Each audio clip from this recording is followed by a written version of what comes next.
PLC में alarm का ladder कैसे लिखते हैं। तो आरएलसी पीएलसी में अलार्म का लैडर हम लिखते हैं। मैंने एक एग्जांपल यहाँ पे ले लिया है। यहाँ पे एक इमरजेंसी स्टॉप है, इसका मैंने एनओ लिया है, ओएलआर का एनओ ले लिया, ओवरलोड रिले। इससे एक मेमोरी बिट ऑन करा लिया है। मैंने क्या किया, इस मेमोरी बिट का एनसी ले लिया यहाँ पे। इसका मतलब ये कोई भी ट्रिप करेगा तो ये एनओ बन जाएगा। और आगे मैंने एक स्टॉप बटन ली, स्टार्ट बटन ली और Y1। ये हाइड्रोलिक ऑन है। मान लो हाइड्रोलिक ऑन मैंने लिया तो क्या होगा कि जैसे ही मैं बटन प्रेस करूंगा तो प्रेस करते ही Y1 अपनी होल्डिंग ले लेगा, तो हमारी मोटर चलती रहेगी। अब मोटर की ये ओवरलोड रिले है और ये इमरजेंसी स्टॉप है। मान लो मोटर की ओवरलोड रिले ट्रिप करती है, तो ट्रिप करेगी तो ये एनओ है, एनसी बन जाएगा। एनसी बनते ही M1 ऑन होगा। M1 ऑन होते ही हमारी मोटर ऑफ हो जाएगी, मोटर गिर गई। लेकिन साथ ही साथ हमें अलार्म की इंफॉर्मेशन भी आनी चाहिए।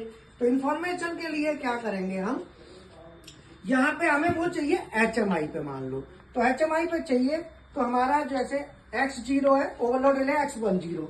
मैंने क्या किया, X10 से एक मेमोरी बिट ऑन करा ली और इसको मैंने होल्ड करा दिया, साथ में रीसेट दे दिया। अब जैसे ही अलार्म आएगा तो ये 10 होगा तो M3 ऑन हो जाएगा। और हमने यहाँ पे जो M3 है, M3 से अलार्म का नंबर है के 1002। ये अलार्म का नंबर है 1002। मैंने अलार्म के नंबर ले लिए।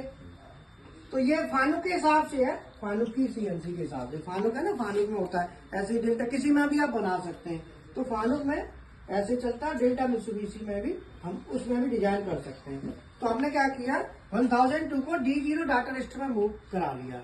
फिर इसे हम HMI पे कंट्रोल ब्लॉक में जाके देख लेंगे। और अगर आपको HMI पर नहीं देखना, डायरेक्ट देखना है, तो डायरेक्ट देखना है तो यहाँ पे जो M1 ऑन है, तो M1 जो ऑन है तो M1 की जगह फिर आप Y ले दो।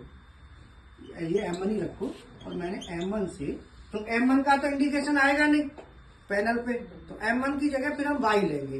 तो हमने Y10 ले लिया। तो Y10 ये है अलार्म इंडिकेटर। अब मुझे अलार्म का इंडिकेटर, अब मुझे मान लो ये चाहिए कि भाई इसका अलग इसका अलग, तो फिर मैं दोनों के अलग अलग लूंगा।